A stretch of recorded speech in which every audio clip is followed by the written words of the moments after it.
우리 성도님들 이번 주에는 뵙는가 싶었는데 여전히 하나님께서 우리의 만남을 허락하지 않으시고 아직까지 우리 가운데 회개할 것이 더 있는지 정말 우리 가운데 아직도 사건을 하나님께서 허락하고 계십니다. 우리가 다시 만나게 될 날이 언제인지 알지 못하겠지만 그러나 만나는 그날까지 여전한 방식으로 우리 각자의 자리에서 우리의 예배를 지키고 하나님을 경배하는 그 일에 멈추지 않으려고 합니다. 그래서 오늘도 우리는 사회적 책임보다 더 중요한 하나님 앞에서 우리의 의무를 다하기 위해서 오늘 안식일을 지키면서 이렇게 예배하려고 하는데요. 이 시간에 우리 다 같이 사도신경하심으로 3월 셋째 주 주일 예배를 하나님께 드리겠습니다.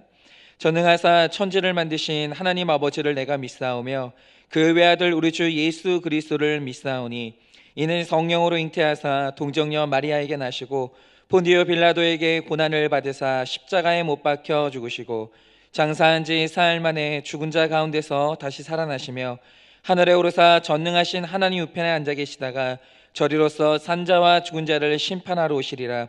성령을 믿사오며 거룩한 공예와 성도가 서로 교통하는 것과 죄를 사하여 주시는 것과 몸이 다시 사는 것과 영원히 사는 것을 믿사옵나이다. 아멘. 이 시간에 우리 다 같이 찬양하도록 할 텐데요. 우리 찬양할 때 요즘처럼 하나님의 은혜가 다시 한번 묵상이 되는 때가 없었던 것 같습니다. 이 시간에 우리 다 같이 은혜로다 주의 은혜, 우리 다 같이 찬양하겠습니다.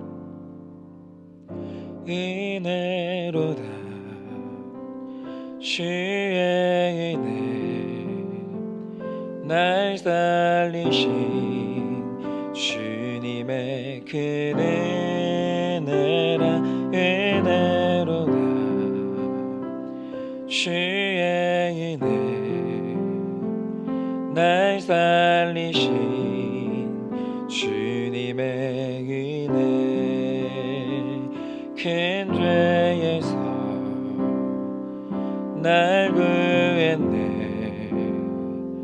한량없는 주님의 그 은혜라. 아들 피로 날 살렸네, 증량 못할 주님의 은혜. 그 은혜 내 맘에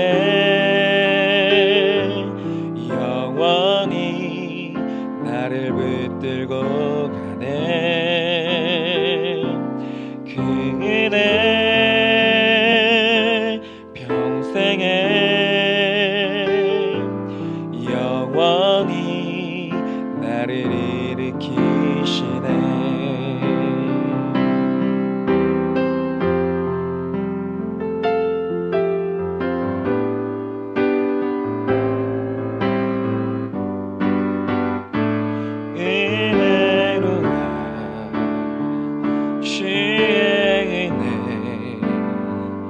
날 살리신 주님의 그 은혜라. 은혜로다 주의 은혜, 날 살리신 주님의 은혜. 그 은혜 내 맘에 영원히 나를 붙들고 가네. 그 은혜 평생에 영원히 나를 일으키시네. 그 은혜 내 맘에 영원히 나를 붙들고 가네. 그 은혜 평생에 영원히 나를 일으키시네. 영원히 나를 일으키시네. 영원히 나를 일으키시네.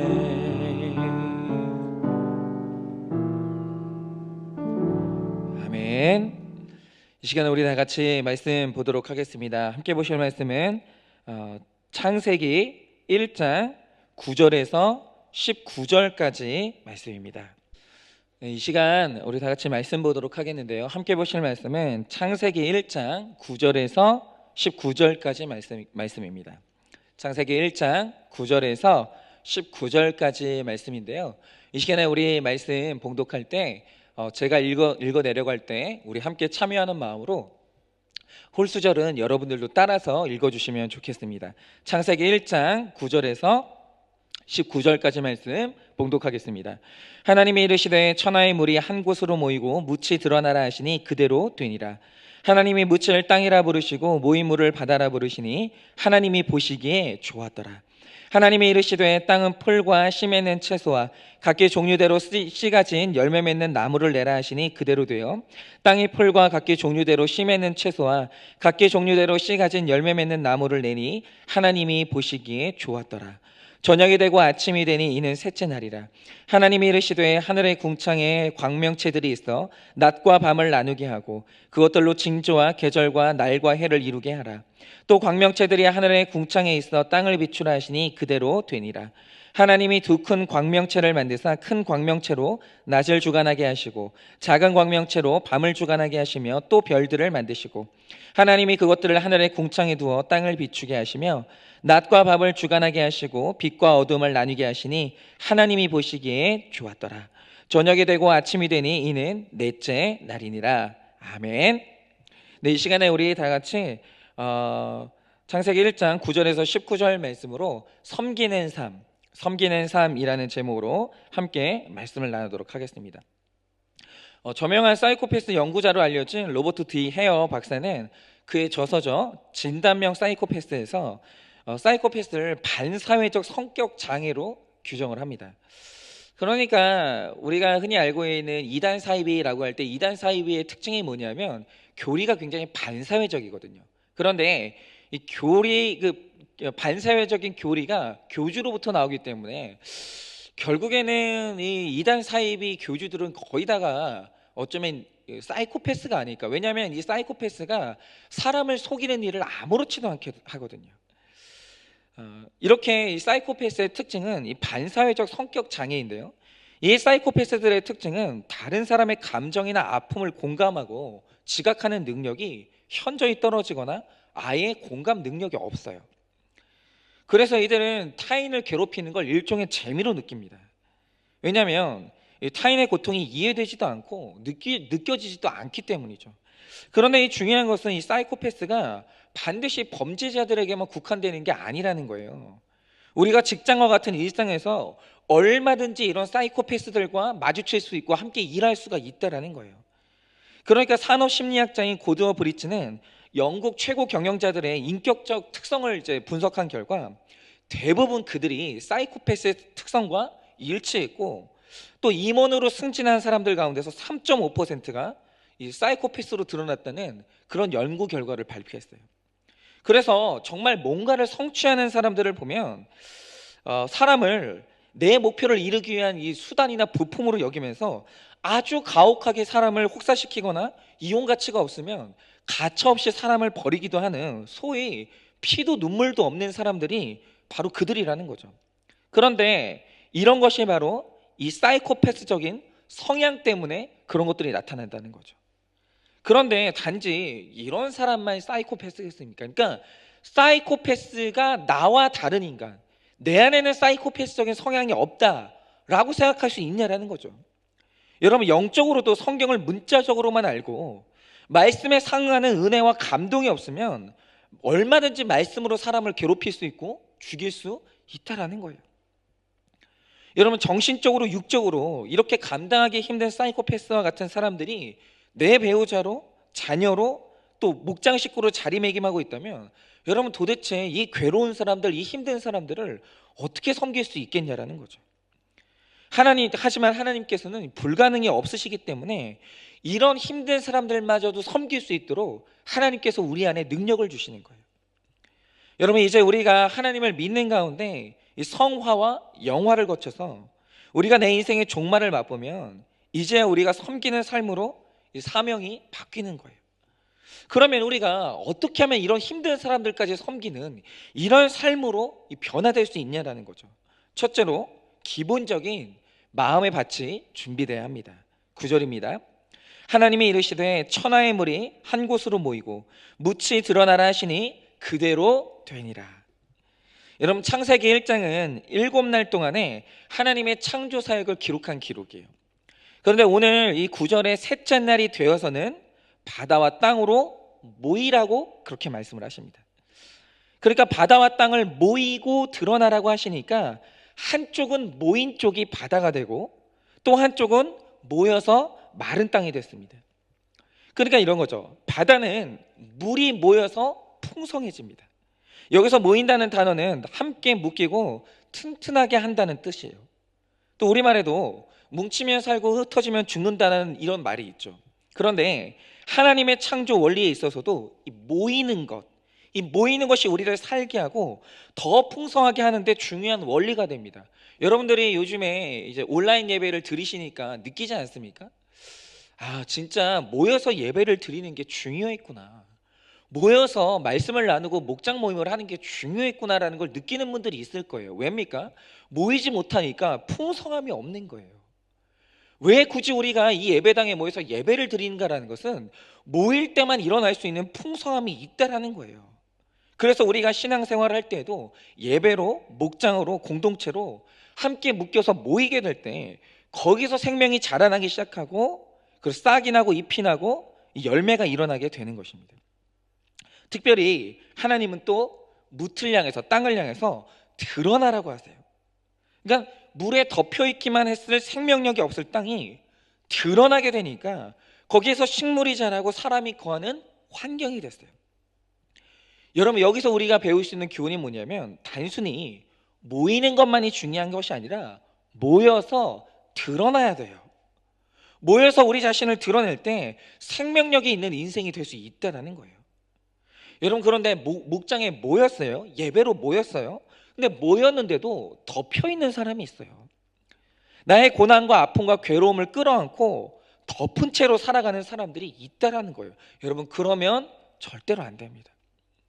여러분, 지금도 우리가 계속해서 덮고 사는 사람들의 위험함을 보게 되잖아요. 질병에 걸렸어요. 내가 어디 출신이에요. 내가 어딘가에서 위험한 곳에 있다 왔어요. 자꾸 덮는 거예요. 덮을 때 더 큰 문제가 일어나더라는 거죠. 덮여 있으면 병들고 죽을 수밖에 없어요. 그러나 비록 수치스럽고 부끄럽다 할지라도 우리 죄와 고난을 오픈해서 드러낼 때 내 힘으로 어찌할 수 없었던 죄가 점점 힘을 잃게 되고 드러낸 나의 죄와 고난에 위로가 임하고 도움이 찾아오고 서로를 위해서 기도하는 가운데 새롭게 되는 역사를 경험하게 되는 거예요. 여러분, 사람들이 땅에 거하지 않습니까? 그러니까 이 바다보다는 사실 땅이 더 쓰임을 받는 것 같아요. 여러분, 우리는 벌거벗어서 드러내지 않고 오직 풍성한 바다가 되기를 원해요. 그러니까 볼 때 보기 좋은 바다가 되기를 원하지만 절대로 그래서는 안 됩니다. 모인 다음에 드러내는 가운데 섬기는 삶을 살기 위한 이렇게 모이고 드러내면 섬기는 삶을 살기 위한 기본적인 우리 마음의 토양이 다져지기 때문이에요. 여러분, 이어서 10절을 보니까 하나님이 묻을 땅이라 부르시고 모인 물을 바다라고 부르시니 하나님이 보시기에 좋았더라 라고 했어요. 여러분, 하나님께서는 바다와 땅을 만들어 놓고 보시기에 좋았다라고 하셨어요. 여러분, 천지창조를 보면 하늘을 창조하시고서는 보시기에 좋았다라는 말씀이 없어요. 그런데 땅을 보시고는 땅을 보시기에 좋았다라고 했어요. 여러분, 하늘은 가장 높은 곳에 있지만 땅과 바다는 가장 낮은 곳에 있어요.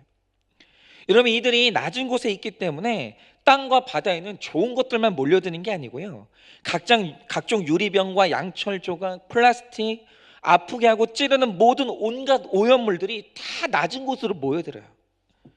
이 모든 것들을 바다와 이 땅은 다 받아내는 거예요. 그런데 받아내는 데서 끝내는 게 아니라 받아내서 중화시킨 다음에 깨끗하게도 만드는 거예요. 여러분, 우리가 섬기는 삶을 살기 위해서는 우리의 마음이 바로 이 바다와 돼지같이 낮은 마음이 되어야 된다는 거예요. 여러분, 우리 마음이 믿음의 땅 옥토가 되어서 바다와 돼지같이 낮고 이 넓은 마음이 될 때 사이코패스 같은 내 식구들뿐만 아니라 어떤 사람도 감당할 수 있게 되는 거예요. 그러나 이제 이런 마음을 갖게 되는 것은 나 혼자 되는 게 절대로 아닙니다. 혼자 숨어서 아무리 해결해 보려고 하고 나 혼자 은혜 받아서 해결해 보려고 해도 안 되는 게 있다라는 거예요.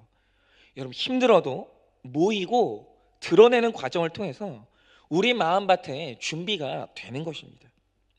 여러분, 적용 질문 한번 드려볼게요. 나는 다른 사람을 섬기기 위한 기본적인 마음밭이 준비가 되어 있습니까? 내가 드러내고 모여야 할 땅과 바다라는 것이 인정이 되십니까? 내가 받아내야 될 쓰레기, 오물, 유리 조각 같은 식구와 지체는 누구입니까? 두 번째는 종류대로 열매를 맺어야 됩니다. 11절에서 13절입니다. 하나님이 이르시되 땅은 풀과 씨 맺는 채소와 각기 종류대로 씨 가진 열매 맺는 나무를 내라 하시니 그대로 되어 땅이 풀과 각기 종류대로 씨 맺는 채소와 각기 종류대로 씨 가진 열매 맺는 나무를 내니 하나님이 보시기에 좋았더라. 저녁이 되고 아침이 되니 이는 셋째 날이니라. 이 말씀에서 종류대로라는 말씀이 3번이나 나와요. 하나님께서 각자 창조하실 때 본연의 고유한 역할과 사명을 따라서 종류대로 우리를 창조하셨다는 거예요. 여러분, 이 땅에 살아가는 사람 중에 더 좋은 사람, 더 나쁜 사람, 더 우월한 사람, 열등한 사람은 없어요. 단지 각기 종류대로 다를 뿐이에요. 여러분, 하나님이 왜 식물을 만드셨습니까? 오직 사람과 동물에게 먹히는 게 식물의 역할이에요. 여러분, 식물이 그 종류대로 먹히는 역할을 잘 감당할 때 가장 아름다운 거예요. 그런데 내 야망대로 열매를 맺겠다고 하면 그때부터 세상이 지옥이 되는 거예요. 여러분, 어떤 작은 풀과 채소라도 그저 내 종류대로 내가 부름받은 대로 열매만 맺으면 되는데 들풀이 아무리 노력한다고 아름드리 나무가 되는 게 아니에요. 그런데 될 수가 없는데 나는 그렇게 지음받은 존재가 아닌데 내가 다른 존재가 되려고 할 때 내 마음밭이 지옥이 된다라는 거예요. 여러분, 풀도 지렁이도 하루살이도 모두 독창적인 하나님의 아름다운 작품이에요. 여러분, 종류대로 열매만 맺으면 보시기에 좋았다라고 말씀해 주시는 인생이 되는 거예요. 저도 그렇죠. 여러분, 제가 작은 교회 목사로 부름을 받았습니다. 그런데 제가 부름받은 대로 잘 살면 그 자체로 하나님께 가장 아름다운 이 찬양이 된다라는 거예요. 여러분, 그 어디에도 자기의 열매를 맺지 못할 나무나 풀은 없어요. 내가 열매 맺고 먹히는 역할을 감당하지 않으면 찍혀서 불에 던지우는 결말만 남게 되는 겁니다. 여러분, 이렇게 풀과 채소와 나무들은 하나님이 종류대로 보시기에 좋았다 하신 것처럼 세상에도 여러 종류의 사람들이 있지만 하나님이 다 창조하신 사람들이고 다 기뻐하시고 사랑하는 사람들이에요. 여러분, 어떤 삶이 더 좋고 어떤 삶이 덜 좋은 게 아니에요. 여러분, 빈부격차와 학력격차를 따지면서 한 종류만 좋아하고 특별한 관계를 원하는 것은 상처와 욕심이고 그게 바로 죄예요. 여러분, 인생의 목적이 거룩이기 때문에 우리의 관계는 거룩한 관계면 되는 거예요. 거룩한 모임만 있으면 되는 거지 끼리끼리 모이려고 하는 특별한 관계, 특별한 모임은 그리스도 안에서는 없는 거예요. 여러분, 제가 지금까지 이제 사역을 해나가면서 저는 이제 아버지 교회에 있으면서 2가지의 부족함을 느꼈었어요. 어릴 때부터. 첫째, 교육이 없다. 우리가 양육이 없고 교육이 없으면 교회가 성장이 안 되는구나. 둘째, 소그룹이 있어야 되는구나. 소그룹이 있어야 소속이 있고 소그룹이 있어야 나눔이 있구나. 그거를 제가 어릴 때부터 알았어요. 그래서 제가 부교육자로 나가면서 늘 제가 이제 그 부교육자로 나갔던 교회는 훈련이 있고 소그룹이 있는 교회를 늘 제가 사역을 하러 갔어요. 그러니까 제가 지금까지 사역했던 교회에서 소그룹이 없는 교회는 없었어요. 그런데 제가 원래 이제 경험했던 소그룹은 사실 연령과 직업에 따라서 성도들 중에서 맞는 사람들끼리, 그러니까 화이트 칼라는 화이트 칼라들끼리 맺어주고 뭐 블루 칼라는 블루 칼라들끼리 맺어주고, 고학력자는 고학력자끼리 맺어주고, 뭐 저학력자는 저학력자끼리 맺어주고, 이런 식으로 나누는 게 소그룹이었고 제가 그걸 경험했어요. 그러니까 끼리끼리 모이는 게, 그게 소그룹으로 이제 나눠주는 게 그게 맞는 방법인 줄 알았거든요. 그런데 제가 롤모델이 되는 이 교회에 갔더니 그 교회는 나이로 나누는 것도 아니고 학력과 학벌의 고하도 전혀 관계가 없었어요. 오직 고난과 죄의 종류를 따라서 목장 식구들을 그냥 그렇게 모이게 만드는 거예요. 그러면서 다양한 연령대의 사람들의 경험을 듣고 그들에게 배우고 나눔을 하고, 그러니까 이런 거죠. 아버지는 자식들의 관점이 없잖아요.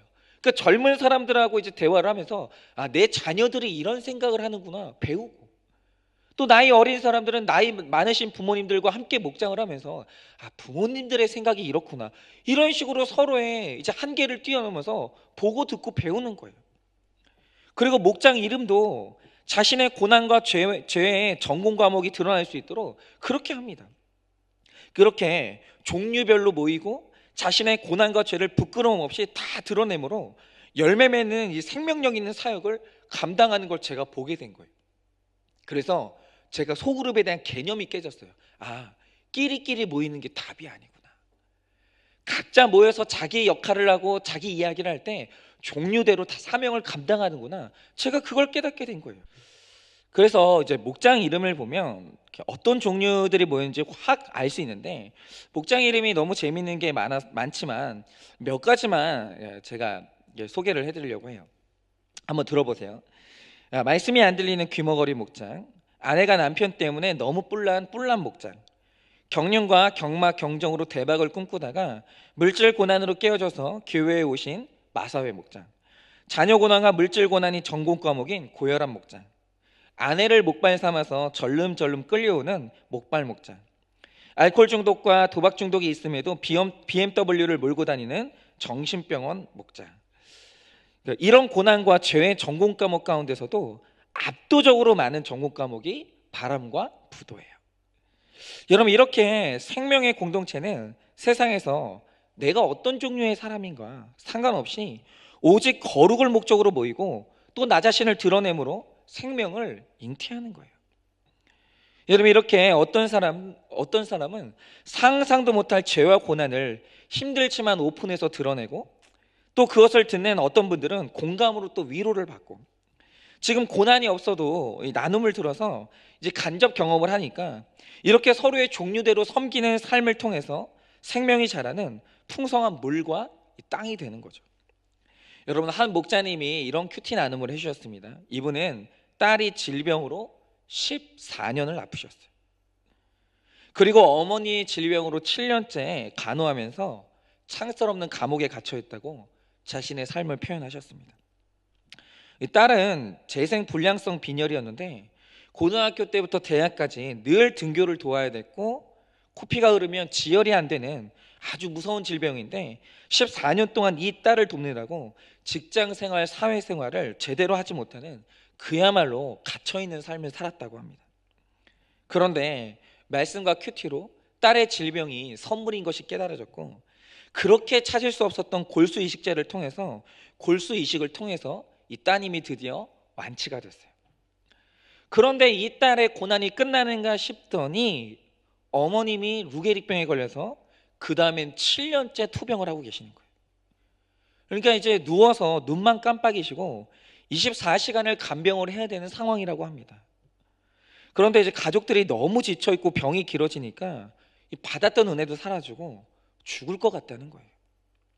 여러분, 이걸 우리가 왜 이해를 못하겠습니까? 그런데 그 정도 되니까 이제는 기도하면서 하나님께 어머니를 제발 빨리 데려가 달라고 그런 기도까지 나오더라는 거예요. 그러니까 이런 고백들을 이 목자님들이 자기 목장에서 오픈을 하는 거예요. 죽을 것 같은 내 상황들을. 여러분, 우리도 다 똑같지 않습니까? 우리는 이런 상황이 되면 우리는 더 하지 않겠습니까? 우리가 과연 14년 섬길 수 있겠습니까? 7년 섬길 수 있겠습니까? 그런데 그러면서도 이분이 보게 되는 내 죄가 뭐냐면, 딸은 14년을 간호해도 데려가 달라는 기도가 안 나오는데 어머니는 7년을 섬기니까 데려가 달라는 기도가 나온다고. 내가 이렇게 악한 사람이라고 또 이렇게 자기 죄를 고백을 하는 거예요. 그러나 큐티 나눔을 통해서 바울이 기나긴 고난 속에서도 오직 그리스도를 전할 수 있었던 것은 하나님의 큰 은혜와 사랑이 아닌가 생각이 된다고, 나에게도 같은 사랑과 은혜가 임하기를 원한다고 그렇게 기도한다고 큐티 나눔을 한 거예요. 그러면서 적용으로 하신 말씀이 뭐냐면 어머니의 간병을 기쁨으로 다시 감당하겠다고 그렇게 나눔을 하신 거예요. 여러분, 이렇게 우리의 아픔과 악을 드러내면서 우리가 힘을 얻고, 이렇게 드러내면 종류별로 같은 상황에 다른 분들이 모여들어서 거기 깃들고 거할 곳이 되는 거예요. 그러니까 이런 얘기를 목자님이 드러내실 때 같은 종류의 아픈 분들을 간호한 분들이 얼마나 힘을 얻겠어요. 집안에 아픈 사람이 있고 그것 때문에 창살 없는 감옥을 경험하는 분들이 얼마나 체휼이 되겠습니까? 아, 나랑 같은 사람이 있구나. 나는 10년인데 저분은 20년이구나. 여러분, 이렇게 위로를 받는다라는 거예요. 여러분, 적용 질문 드립니다. 하나님이 지으신 종류와 목적대로 열매 맺는 삶을 살고 있으십니까? 여러분은 거룩한 관계와 특별한 관계 중에 어떤 관계를 원하십니까? 우리 목장의 이름을 다시 짓는다면 어떤 이름을 지을 수 있겠습니까? 지금 저희가 여자 목장을 먼저 실시하고 있는데 아직도 저희가 이름을 짓지 못했거든요. 근데 우리 다시 모이게 되면 제일 먼저 해야 될 일은 이름을 지어야 될 것 같아요. 한번 이번 주에 이제 카톡으로 우리 목장에서 이름 짓는 걸 좀 해주셨으면 좋겠어요. 세 번째는 세상을 비추는 삶이 섬기는 삶입니다. 14절에서 15절입니다. 하나님이 이르시되 하늘의 궁창에 광명체들이 있어 낮과 밤을 나뉘게 하고 그것들로 징조와 계절과 날과 해를 이루게 하라. 또 광명체들이 하늘의 궁창에 있어 땅을 비추라 하시니 그대로 되니라. 이제 하나님은 하늘의 광명체를 두셔서 비추라고 말씀을 하십니다. 태양은 자신의 유익과는 상관없이 자신을 불태워서 이 지구에 에너지를 공급합니다. 우리에게도 빛이신 주님이 임하시면 다른 사람을 비추어 살리는 인생을 살 수 있다는 거예요. 여러분, 이어서 16절 17절을 보면 이렇게 기록합니다. 하나님이 두 큰 광명체를 만드사 큰 광명체로 낮을 주관하게 하시고 작은 광명체로 밤을 주관하게 하시며 또 별들을 만드시고 하나님이 그것들을 하늘의 궁창에 두어 땅을 비추게 하시며. 여러분, 본문을 보면 큰 광명체가 있고 작은 광명체가 있다고 합니다. 그러나 큰 광명체인가 작은 광명체인가는 하나도 중요하지 않아요. 내가 많은 사람에게 영향을 미치는 위치와 지위를 가진 사람일 수도 있고 그저 작은 한 부분만 감당하는 사람일 수도 있어요. 여러분, 우리 교회가 큰 교회일 수도 있고 작은 교회일 수도 있어요. 그런데 정말로 그것은 중요하지 않습니다. 오직 중요한 것은 그 빛의 근원이 하나님이라는 것이 중요해요. 우리가 그걸 보고 있잖아요. 여러분, 지금 신천지가 아무리 많이 모이고 크다 할지라도 그곳을 하나님이 비추지 못하면 아무것도 아닌 거예요. 그러나 작은 교회라도 하나님, 그곳이 하나님의 영광스러운 말씀의 빛을 받아서 신앙생활을 하고 있다면 말할 수 없는 영광스러운 교회인 거예요. 여러분, 태양은 발광체가 되어서 스스로 빛을 비추지만 달은 태양의 빛을 반사해서 빛을 냅니다. 그러니 달은 자랑할 게 없는 거예요. 마찬가지로 우리가 크던 작던 이 영향 크던 작던 이 어떤 재능이든 건강이든 그 모든 것이 우리의 근원이신 하나님으로부터 왔다고 한다면 우리는 자랑할 게 없다라는 거예요. 여러분, 단지 하찮은 빛이라 할지라도 내 평생에 내게 주어진 그것으로 나의 영역에서 비추는 삶을 살게 될 때 그 인생이 하나님 보시기에 좋은 인생이 되는 겁니다. 그래야 섬기는 삶을 살 수 있어요. 요즘에 이 미스터 트롯이라는 프로그램이 뜨면서 트로트가 전 연령대에서 사랑을 받고 있어요. 그러니까 제 아내도 얼마 전에 처음으로 그 미스터 트롯의 어떤 트로트 하나를 들었는데 그 노래가 너무 좋아가지고 2번을 들었다고 하더라고요. 요즘에 트롯이 대세예요. 그런데 그래도 우리 젊은이들 사이에서 아직까지 가장 인기 있는 음악 장르는 그래도 힙합인 것 같아요. 그런데 원래 이 힙합이 미국의 가난한 할렘가에 사는 흑인들을 중심으로 이 탄생한 음악인데, 태생이 그렇다 보니까 힙합의 가사가 매우 어두워요. 그리고 비판적이고, 사실 진짜 힙합은 욕설이 난무합니다. 그런데 요새 이런 어두운 음악이 이 힙합을 도구로 복음의 빛을 비추는 이 BY라고 하는 젊은 청년이 이 돌풍을 일으킨 적이 있었어요. 이 청년은 한 힙합 경영 프로그램을 통해서 혜성처럼 등장을 했는데, 이게 제가 그 짧은 장면을 본 적이 있었는데, 그냥 이제 다른 참가자들이 나와서 랩을 할 때는 그냥 그랬어요. 그런데 이 사람이 랩을 할 때는 저는 힙합을 잘 모르거든요. 근데 일단 발음이 너무 좋아요. 그리고 끊지 않고 굉장히 리듬을 타면서 이렇게 메시지를 계속 이렇게 풀어내는데, 거기 있던 참가자들이 벌떡 일어나는 거예요. 너무 잘하니까. 그래서 탁월한 실력으로 1등을 했습니다. 그런데 중요한 것은 뭐냐면, 원래 힙합이 어둡고 폭력적이고 욕설이 난무하는데, 힙합의 당연시되는 욕이 없어요. 그리고 사회 비판이 없어요, 가사 내용에. 그 대신에 자신의 신앙 고백과 복음을 넣어서 이 친구가 복음을 전하는 거예요. 그래서 한 인터뷰에서 이야기하는 게 뭐냐면, 나는 빛을 비추는 손가락의 역할을 하는 것이 내 소명이라는 거예요. 무슨 말이냐면, 나는 힙합이라는 음악을 통해서 주님을 가르치는 손가락이 되고 싶다고 그렇게 이야기를 하는 거예요. 그는 사람들이 자신을 주목하는 것을 즐기거나 원치 않는다라고, 그리고 그렇게 되지 않으려고 애를 쓰고 있다고 얘기를 하더라고요. 실제로 지금 그런 일들이 곳곳에서 일어나고 있어요. 그래서 제가 한번 이 청년이 어떻게 주님을 가리키는 손가락 역할을 하는지, 또 많은 사람들에게 자신의 음악을 통해서 어떤 빛을 비추고 있는지 언젠가는 좀 한번 이렇게 영상을 통해서 보여드리면 좋지 않을까, 이런 생각이 듭니다. 여러분, 바로 이거예요. 방금 전에도 말씀드렸지만 힙합이 가장 어두운 음악 장르이고, 그것을 좋아하는 사람들이 얼마나 마음에 한이 맺혀 있고 사회 비판을 좋아하겠어요. 그러나 이 청년은 그 어두운 힙합 세계에 뛰어들어가지고 빛을 비추는 사명을 감당하고 있는 거예요. 힙합이라는 게 사회 비판도 효과적으로 할 수 있지만 하나님의 영광을 드러내는 일도 효과적으로 할 수 있다는 걸 이 청년이 증명하고 있는 거죠. 그래서 참 이 청년은 큰 광명체인 것 같아요. 하지만 우리가 이런 큰 광명체는 아니라 할지라도 크기와 상관없이 내가 속한 그곳을 비추는 삶이 된다면, 그가 바로 하나님 보시기에 좋은 인생이라는 것이에요. 여러분, 사이코패스가 별거겠습니까? 내가 감당하기 힘든 사람, 내가 감당하기 힘든 환경이 바로 사이코패스의 사람이고 환경이에요. 그런데 여러분, 이런 힘든 환경, 사람을 어떻게 섬길 수 있겠습니까? 내 힘으로는 이 전쟁을 치를 수가 없어요. 여러분, 내 배우자, 내 자식이 치유되지 않는다고 그 문제에 매여서 아무것도 하지 못한다면 이미 그 자체로 거기는 지옥이에요.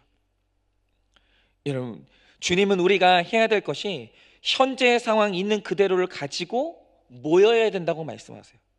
그리고 드러내고 비추라고 말씀하세요. 단지 우리가 할 것은 나의 아픔을 공동체 안에서 드러내는 거예요. 또 내 식구 때문에 아픈 그 마음으로 다른 이의 아픔도 들으며 같이 공감해주고 같이 울어주고 함께 아파해주면 되는 거예요. 이렇게 서로가 서로를 비춰주는 인생이 될 때 그것이 바로 섬기는 인생이 된다는 거죠. 여러분, 내가 힘든 사람과 함께 살면서 아직도 그런 힘든 사람들을 공감하고 체휼하지 못하고 도움이 되지 못하면 여러분은 지금 섬기는 삶을 살고 있지 못하는 거예요. 그리고 나도 섬김을 받지 못한다는 겁니다.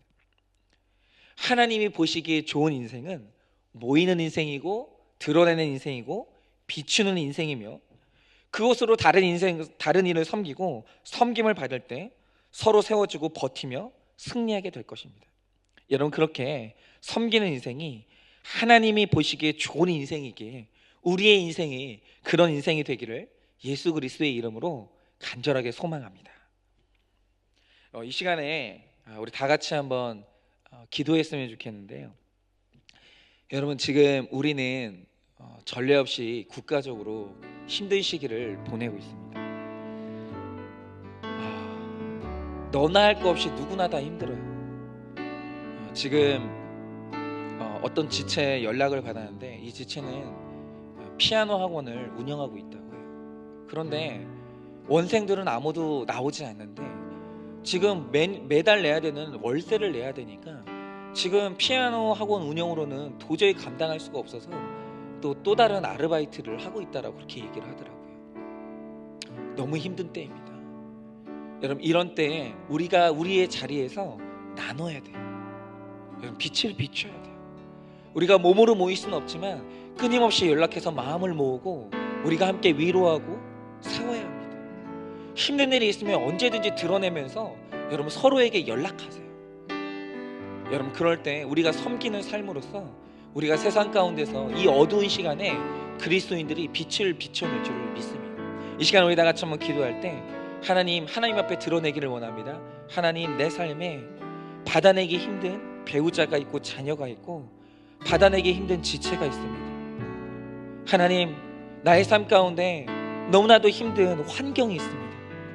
하나님, 그 환경 가운데서 오늘도 하나님께서 모이고 드러내고 비추라고 하십니다. 섬기고 섬김을 받으라고 하십니다. 하나님, 그렇게 나의 삶 가운데 능력을 허락하여 주셔서 단순히 나의 힘든 환경 가운데 지옥을 살게 하지 마시고 정말 모이고 드러내고 하나님 또 비추게 하여 주셔서 섬기는 삶으로 내 삶을 역전시킬 수 있도록 하나님 나의 인생 가운데 역사하여 달라고, 이 힘든 세상 가운데 이 힘든 시기 가운데 빛을 비추는 그리스도인이 되게 해달라고 이 시간에 우리 다 같이 한번 기도하도록 하겠습니다. 기도하겠습니다. 살아계신 하나님 아버지, 이 시간에 오늘도 하나님 아버지 힘든 너무나 힘겨운 때를 지나고 있는 하나님 이 나라를 위해서 기도합니다. 하나님 아버지, 그렇습니다. 힘들지 않은 사람이 없습니다. 하나님, 이 어려운 때에 두렵지 않은 사람이 아무도 없습니다. 하나님, 지금 우리는 모두가 다 힘들고 두렵습니다. 하나님 아버지, 경제적으로 힘들고 마음이 힘들고 너무나 두려운 가운데 하나님 힘든 환경을 지나고 있을 때 하나님 아버지, 이 시간에 모든 그리스도인들이 일어나 하나님 아버지 우리의 아픈 마음들을 서로 나누게 하여 주시고 모이게 하여 주시고 하나님의 위로로서 하나님의 위로의 말씀을 전달하는 빛을 비추기를 원합니다. 하나님 아버지, 힘든 식구들 가운데서 함께 모여있을 때 말씀을 나누게 하여 주시고 하나님의 사랑의 빛을 비추게 하여 주시옵소서. 하나님의 섬김을 받게 하여 주시고 섬기는 인생으로 살게 하여 주시옵소서. 이 시간에 우리가 따로 떨어져 있지만 그러나 떨어져 있는 가운데서 우리가 서로를 모른 척하는 것이 아니라 더욱더 하나님의 말씀으로 모이고 하나님 말씀으로 하나 되고 위로로서 하나님 나눌 수 있는 우리가 될 수 있도록 역사하여 주시옵소서. 하나님 아버지, 힘들고 어두운 시대 가운데서 하나님 우리가 빛을 비추게 하여 주시옵소서. 위로의 말씀을 전달하게 하여 주시옵소서. 하나님 아버지, 오늘도 말씀을 부지런히 퍼날라 하나님의 힘들어하고 두려워하는 모든 자들 가운데서 하나님의 이 위로의 빛이 전달될 수 있도록 주님께서 우리 가운데 역사하여 주시옵소서. 하나님 아버지, 그렇습니다. 지금 이 힘든 시간 가운데 하나님 우리 모든 지체들이 지나고 있습니다. 나만 힘든 것이 아니라 하나님 이 나라에 아니 전 세계의 많은 지체들이 다 힘든 이 어려운 시기를 지나고 있습니다. 살아계신 하나님 아버지, 오늘도 간절히 기도하고 소원하오니 아버지 하나님께서 역사하여 주사 아니 이 힘든 시기를 지날 때 우리 그리스도인들이 더 큰 빛을 비추게 하여 주시고 마음을 모으고 뜻을 모아 하나님 드러나는 모든 어둠 가운데 하나님 밝은 빛을 비추고 위로의 빛을 비추고 말씀의 빛을 비추는 우리 인생이 되기를 원하옵나이다. 하나님, 이럴 때 우리가 더 드러나게 하여 주시고 하나님 이럴 때 그리스도인들이 더 위로를 전하는 인생 될 수 있도록 주님께서 함께 하여 주시옵소서. 하나님 아버지, 우리가 따로 떨어져 있지만 그러나 우리의 삶 가운데 여전히 아픈 그리고 힘든 자녀와 배우자와 환경이 있습니다. 따로 떨어져 있지만 언제든지 우리가 서로의 위로를 전하게 하여 주시고 나눔이 있게 하여 주시고 언제든지 그리스도 안에서 위로받고 섬기고 섬김을 받는 우리가 될 수 있도록 주님께서 함께 하여 주시옵소서. 믿사오며 살아계신 예수님 이름 받들어 기도드립니다. 아멘. 네, 이 시간에 광고 말씀 드리도록 하겠습니다. 지금 이번 주에 팬데믹 선언이 이루어졌습니다. 이게 단순히 대구라는 그리고 뭐 서울이라는 이 한 지역의 문제가 아니라 이제 전 세계에 이 질병이 전 세계 유행이 되었습니다. 그래서 지금 전 국가적으로 함께 힘을 모아서 이 난국을 돌파하려고 애를 쓰고 있는데요. 그 중에 가장 중요한 대비책은 역시 사회적 거리두기라고 그렇게 이야기를 합니다. 그래서 이 교회도 지금 사회적 책임을 감당하기 위해서 다들 예배를 모이는 것을 중단하고 각자 가정 예배로 드리고 있고 우리만 힘드는 게 아니라 모두가 힘들기 때문에 지금 이 시기를 저희는 잘 감당하려고 합니다. 그래서 오늘도 모이지는 못했지만 각자의 자리에서 끝없이 예배해 주시고, 또 저희 교회는 매일 저 큐티하는 교회 아니겠습니까? 그래서 각자의 자리에서 큐티를 잘 해주시면 좋겠습니다. 그래서 지금 너무 저도 힘들고 조바심이 나지만, 그러나 하나님이 주신 때를 잘 살면서 이번 한 주도 각자의 자리에서 교회로 모이지 않고 새벽 예배와 수요 예배를 각자의 자리에서 그렇게 말씀 묵상하면서 우리 예배를 하려고 합니다. 하나님께서 왜 이런 힘든 시간들을 주시는지 말씀으로 잘 해석하시고, 각자의 자리에서 내가 이루어야 될 회개가 무엇인지 잘 이루시는 여러분 되시기를 바랍니다. 그래서 저희가 이제 모이지는 못하지만 특별히 제가 이제 광고를 하나 드리려고 해요. 그게 뭐냐면, 여러분들 저희가 이제 매일 큐티 새벽 큐티 설교가 올라가지 않습니까? 그러면 저희가 이제 마음을 하나로 모은다는 그 의미를 가지고 유튜브 그 밑에 이제 할 수 있으시면 댓글을 다는 부분들이 있거든요. 그리고 댓글 다는 부분에 짧게 아멘이라고, 그리고 아주 짧은 여러분의 깨달음을 여러분들이 적어주시면 그것으로 저희가 그 몸은 모이지 못하지만 마음을 모으는 어떤 그런 장소로 삼도록 하겠습니다. 그래서 여러분들이 늘 하루에 한 번 아주 짧게라도 그 밑에 저희 그날 유튜브 큐티 말씀 밑에다가 자신의 아주 짧은 깨달음이나 아니면 아멘이라고 그렇게 한 글자를 남겨주시면 저희가 그것으로 함께 말씀을 나누도록 하겠습니다. 그렇게 각자의 자리에서 예배 잘 해주시고요, 건강한 모습으로 뵙도록 하겠습니다. 그리고 제가 지금 고민 중인데, 이 전염병이 돌고 있는 때에 신방을 하는 게 맞겠는가라는 고민이 좀 들긴 하는데, 혹시 이제 신방을 할 수 있으면 제가 또 찾아뵙도록 하겠습니다. 여러분들 건강하시고 각자 이제 서로를 위해서, 서로의 건강을 위해서, 이 공동체를 위해서, 이 대한민국을 위해서, 전 세계를 위해서 기도해 주시면 너무 감사하겠습니다. 그러면 광고는 이것으로 마치도록 하고요, 축도로 예배를 마치도록 하겠습니다. 지금은 우리 주 예수 그리스도의 은혜와 하나님 아버지의 그 크신 사랑과 성령님의 위로하시고 교통하여 주시는 그 역사하심이, 주님께서 우리에게 명령하시는 모이고 드러내고 비추라 하시는 이 사명을 잘 감당하여 섬기는 삶을 살기를 원하는, 오늘 이 말씀을 각 가정에서 듣고 있는 모든 성도들의 머리 위에 지금으로부터 영원 무궁토록 함께 있을지어다. 아멘.